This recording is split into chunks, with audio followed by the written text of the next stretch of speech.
We don't take Greenland, Russia or China will. And I'm not letting that happen. You know what their defense is? 2 dog sleds. We are going to do something on Greenland, whether they like it or not. We need Greenland for national security. Greenland, Greenland, Greenland, Greenland, Greenland.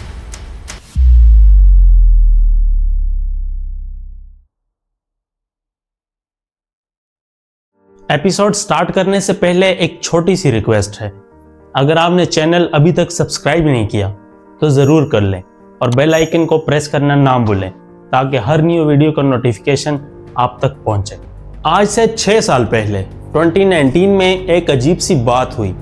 दुनिया का सबसे powerful leader एक island खरीदना चाहता था।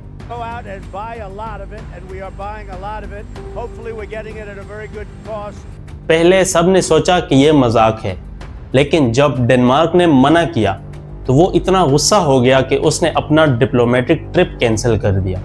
Now Denmark, I look forward to going, but I thought that the Prime Minister's statement that it was absurd. We can't treat the United States of America the way they treated us. क्यों? एक frozen island के लिए इतना drama क्यों? क्योंकि वो लोग कुछ जानते थे जो बाकी दुनिया अभी समझ रही है। इस सेंचुरी की सबसे बड़ी जियोपॉलिटिकल रेस एक जगह शुरू हो चुकी है जिसे हमने हमेशा इग्नोर किया है, और अगर आप ग्लोब के टॉप पर नहीं देखेंगे तो आप फ्यूचर नहीं समझेंगे। तो चलिए मैं आपको दिखाता हूँ कि ग्रीनलैंड क्यों बन रहा है 21st सेंचुरी का सबसे इम्पोर्टेंट आइलैंड। 10th सेंचुरी में एरिक द रेड, जो यूरोप के नॉर्थ का मशहूर जंगजू था, आइसलैंड से निकाल दिया गया। उसने यहाँ पहुंचकर इस आइलैंड को ग्रीनलैंड का नाम दिया। लेकिन दिलचस्प बात यह है कि ग्रीनलैंड असल में बिल्कुल भी ग्रीन नहीं है। 80% ज़मीन मुकम्मल तौर पर बर्फ़ से ढकी हुई है, जो थिकनेस में 3 किलोमीटर तक है, यानी एक समंदर की गहराई के बराबर। हकीकत में तो ये वाइट लैंड होना चाहिए था, लेकिन ये है ग्रीनलैंड, ऑस्ट्रेलिया के बाद दुनिया का सबसे बड़ा आइलैंड। लेकिन ज़्यादातर लोग इसके बारे में कुछ नहीं जानते। ग्रीनलैंड का total area 2.16 million square kilometres है, जो कि पाकिस्तान से ऑलमोस्ट 3 गुना बड़ा है। 2025 के ऑफिशियल फिगर्स के मुताबिक ग्रीनलैंड की पॉपुलेशन सिर्फ 56,542 है, और हमारे सिर्फ कराची की पॉपुलेशन 18.84 मिलियन है। बात करें लोगों की तो ग्रीनलैंड पर सबसे पहले लोग पैलियो एस्किमो ट्राइब्स 4,500 साल पहले आए। इसके बाद 1200 ईस्वी सदी के आसपास इनुइट लोग आए। आज भी ग्रीनलैंड की 88% पॉपुलेशन इनुइट और 12% यूरोपियन डिसेंट मोस्टली डेनिश के लोग हैं। ये एक्सट्रीम वेदर कंडीशंस के बावजूद सदियों से यहाँ पर सरवाइव कर रहे हैं। यहाँ टेम्परेचर अक्सर -30 से भी नीचे चला जाता है। सर्दियों में 24 घंटे अंधेरा होता है और गर्मियों में 24 घंटे रोशनी। और ग्रीनलैंड के बिल्कुल नॉर्थ में तो ऐसा है कि 6 महीने सिर्फ दिन होता है और 6 महीने सिर्फ रात। यहाँ पर सील का शिकार करना, मछलियाँ पकड़ना और कुत्तों के जरिए चलाई जाने वाली स्लेड, ये सिर्फ कल्चर नहीं, सर्वाइवल स्किल्स हैं। ग्रीनलैंड एक आज़ाद मुल्क नहीं है। 1814 में जब डेनमार्क और नॉर्वे अलग हुए तो ग्रीनलैंड डेनमार्क के हिस्से में आ गया। ग्रीनलैंड डेनमार्क का हिस्सा तो है, लेकिन डेनमार्क से बहुत दूर है। डेनमार्क यूरोप में वाक़या है, जबकि ग्रीनलैंड जियोग्राफिकली कनाडा के बिल्कुल करीब है। आज ग्रीनलैंड डेनमार्क की एक ऑटोनोमस टेरिटरी है, मतलब ग्रीनलैंड अपने अंदरूनी मामलात खुद चलाता है, जैसे एजुकेशन, हेल्थ और लोकल लॉज। इसे डोमेस्टिक पॉलिसी कहते हैं, जबकि फॉरेन पॉलिसी और डिफेंस डेनमार्क संभालता है। ग्रीनलैंड के सिटीजन्स डेनमार्क के भी सिटीजन्स हैं, इसीलिए वो यूरोपियन यूनियन के भी सिटीजन्स होते हैं। हालांकि ग्रीनलैंड खुद यूरोपियन यूनियन का हिस्सा नहीं है। 1950s और 60s में डेनमार्क ने इनुइट लोगों को मॉडर्न बनाने के नाम पर उनकी अपनी ज़ुबान कलालीसूत, जिसे ग्रीनलैंडिक भी कहते हैं, और कल्चर को दबाया। लोगों पर डेनिश लैंग्वेज और लाइफस्टाइल थोपा गया। वक्त गुजरता गया। डेनमार्क ने 2022 में ऑफिशियली एक्सेप्ट किया कि ये सब गलत था और माफ़ी भी मांगी, लेकिन जो डैमेज हो चुका था उसके निशान आज भी ग्रीनलैंड के लोगों के अंदर मौजूद हैं। और शायद इसीलिए आज ग्रीनलैंड सिर्फ सरवाइव नहीं करना चाहता, ग्रीनलैंड अब इंडिपेंडेंस की बात कर रहा है। ग्रीनलैंड की स्ट्रेटेजिक इम्पोर्टेंस बहुत ज़्यादा है। ग्रीनलैंड के इशू को समझने के लिए हमें पहले ये समझना होगा कि आर्कटिक सर्कल क्या है और ये अचानक इतना इम्पोर्टेंट क्यों बन गया है। आर्कटिक सर्कल एक इमेजिनरी लाइन है जो 66.5 डिग्री नॉर्थ लैटिट्यूड पर होती है, जहाँ सर्दियों में 24 घंटे अंधेरा और गर्मियों में 24 घंटे रोशनी होती है। इस रीजन में Canada, USA, Russia, Finland, Sweden, Norway, Iceland और डेनमार्क के हिस्से आते हैं, जैसे यूएसए का अलास्का और डेनमार्क का ग्रीनलैंड। ग्रीनलैंड नॉर्थ अमेरिका और यूरोप के बिल्कुल दरमियान में है और आर्कटिक ओशन का एक अहम गेटवे माना जाता है। पहले आर्कटिक ओशन पूरा साल बर्फ से जमा रहता था, इसलिए यहाँ से क्रूज या कमर्शियल शिप्स का गुजरना नामुमकिन माना जाता था और ग्लोबल पॉलिटिक्स में इसकी इम्पोर्टेंस लिमिटेड थी। उस वक्त एशिया और यूरोप के दरमियान जहाज़ या तो साउदर्न ओशन से गुजरते थे या फिर सुएज कैनाल के ज़रिए।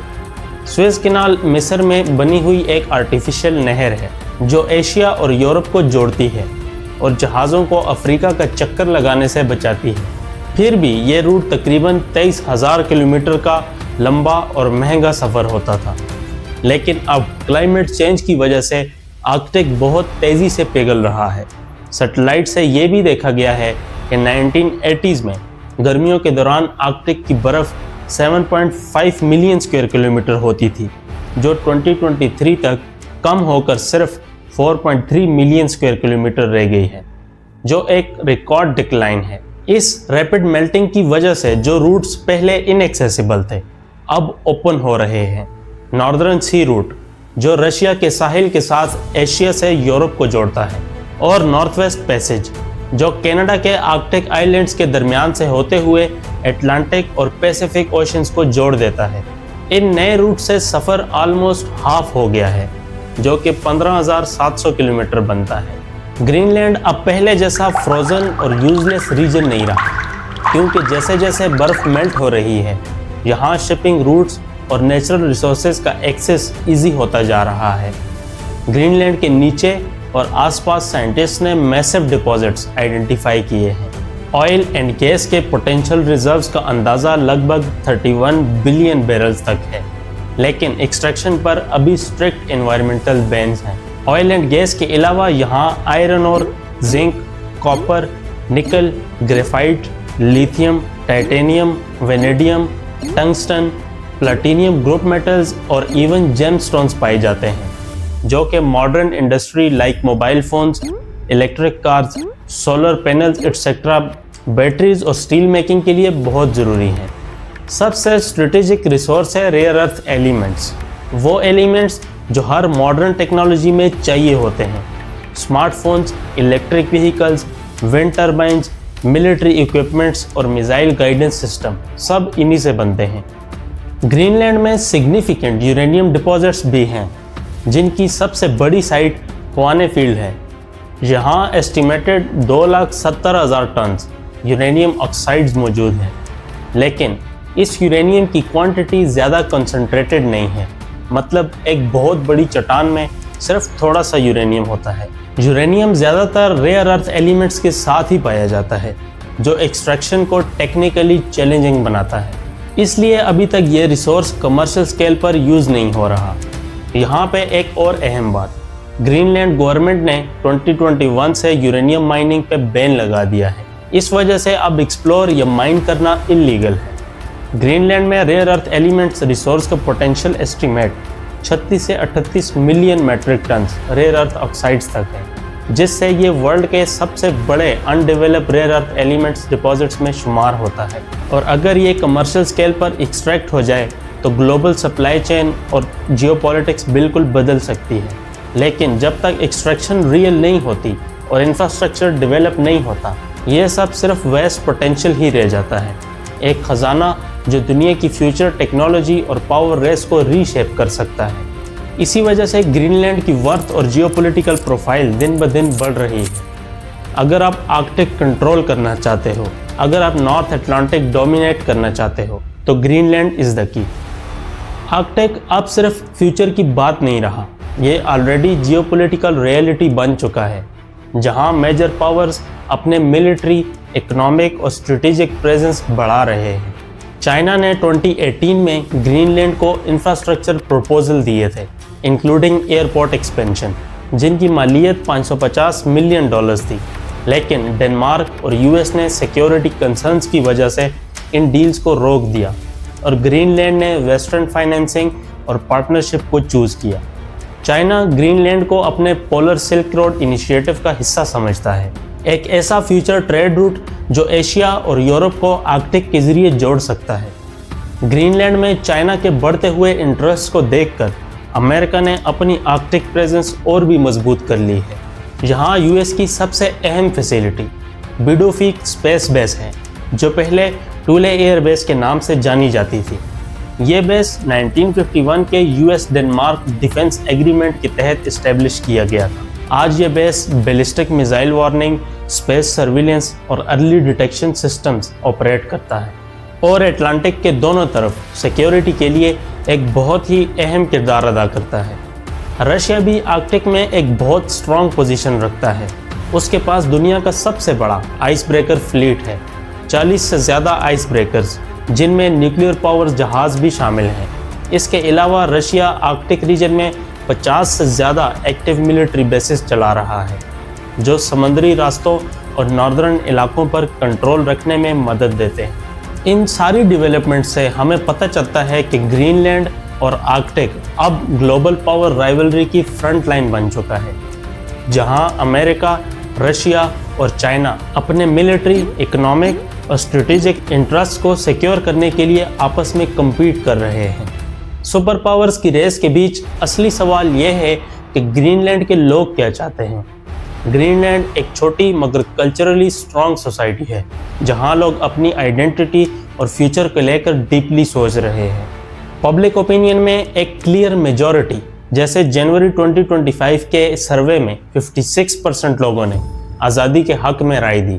लेकिन बहुत से लोगों ने साथ ही ये भी कहा कि अगर आज़ादी से ज़िंदगी मुश्किल हो जाए तो वो उसकी हिमायत नहीं करेंगे।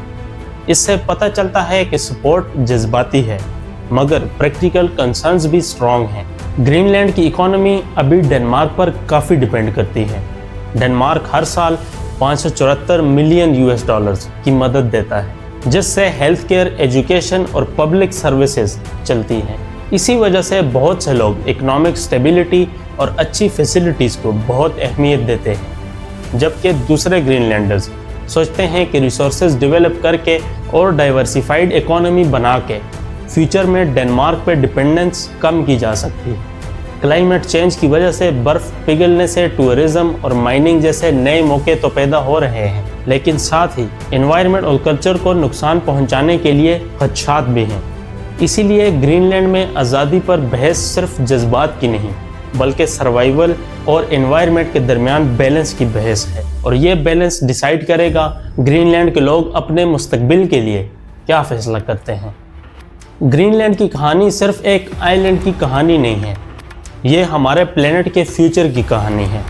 आज ग्रीनलैंड का आइस शीट हर साल 230 से 300 बिलियन टन आइस खो रहा है। साइंटिस्ट कहते हैं कि अगर ये पूरी तरह मेल्ट हो जाए तो सी लेवल 7 से 7.4 मीटर्स तक बढ़ सकते हैं।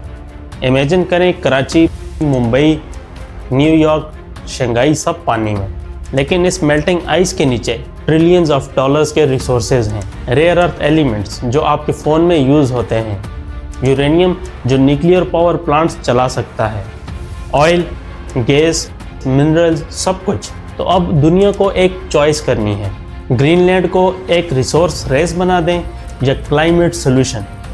यूएस चाहता है स्ट्रेटेजिक कंट्रोल, चाइना चाहता है इकोनॉमिक एक्सेस, रशिया चाहता है आर्कटिक डोमिनेंस, लेकिन ग्रीनलैंड के 56,542 लोग वो सिर्फ एक पीसफुल फ्यूचर चाहते हैं। 21st सेंचुरी की सबसे बड़ी जियोपॉलिटिकल रेस एक फ्रोजन आइलैंड से शुरू हो चुकी है, और दिलचस्प बात यह है कि इस रेस का विनर शायद वो नहीं होगा जो ग्रीनलैंड को कंट्रोल करेगा, बल्कि वो होगा जो ग्रीनलैंड के साथ काम करेगा। क्योंकि आखिर में जब आइस मेल्ट हो जाएगी और रूट्स खुल जाएंगे, सबसे इम्पॉर्टेंट क्वेश्चन ये नहीं होगा कि ग्रीनलैंड किसका है, सवाल ये होगा क्या हमने प्लेनेट को बचाने के लिए सही डिसीजंस लिए या सिर्फ पावर के लिए लड़ते रहे? ग्रीनलैंड अब टेस्ट है, ह्यूमैनिटी का टेस्ट, और हमारा फ्यूचर शायद इस टेस्ट के रिजल्ट पर डिपेंडेंट है।